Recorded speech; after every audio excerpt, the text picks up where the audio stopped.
ಇತ್ತು, ಶುಕ್ರವಾರ sir carrots ಇತ್ತು. ಕ್ಯಾರೆಟ್ಸ್ಗೆ ನಾವೆಲ್ಲರೂ 5 ಗಂಟೆಗೆ ಬರ್ಬೇಕಂತ ಹೇಳಿದಾಗ ಎಲ್ಲರೂ ಬಂದರು. ಬಂದಾಗ ಅಪ್ಪಾಜಿ ಕೂಡ ಬಂದರು. ಅಪ್ಪಾಜಿ ಬಂದರು.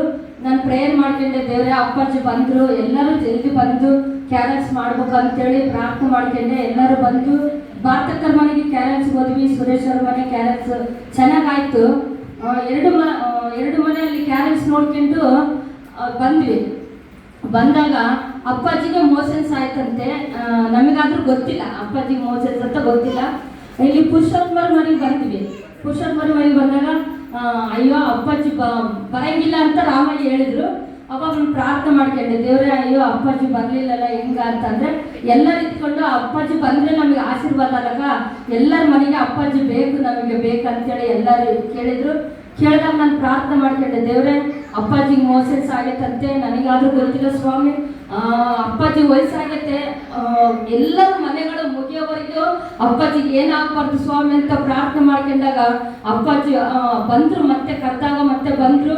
ಎಲ್ಲರ ಮನೆಗಳು ಮುಗಿಯೋವರೆಗೂ ಅಪ್ಪಾಜಿಗೆ ಏನಾಗಿಲ್ಲ, ಮೋಷನ್ಸ್ ಅಲ್ಲಿಗೆ ಸ್ಟಾಪ್ ಆಗಿ ದೇವ್ರು ಕಾಪಾಡಿ ಅವರಿಗೆ ಬಲ ಶಕ್ತಿಯನ್ನು ಕೊಟ್ಟು ಕ್ಯಾರೆಟ್ಸ್ ಮುಗಿಯೋವರೆಗೂ 11 ಗಂಟೆವರೆಗೂ ಅಪ್ಪಾಜಿನ ಕಾಪಾಡಿದ್ದಕ್ಕಾಗಿ ದೇವರಿಗೆ ಕೋಟಿ ಸ್ತೋತ್ರ.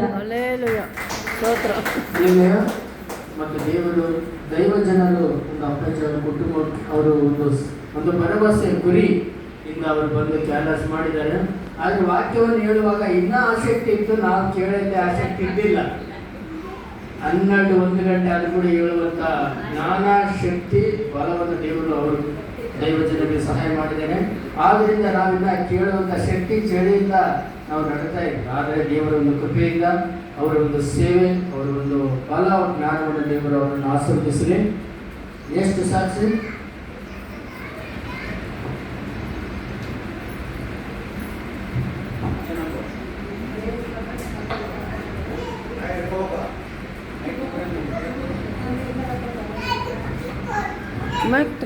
ಕೇಳಿಸೋದಿಲ್ಲ.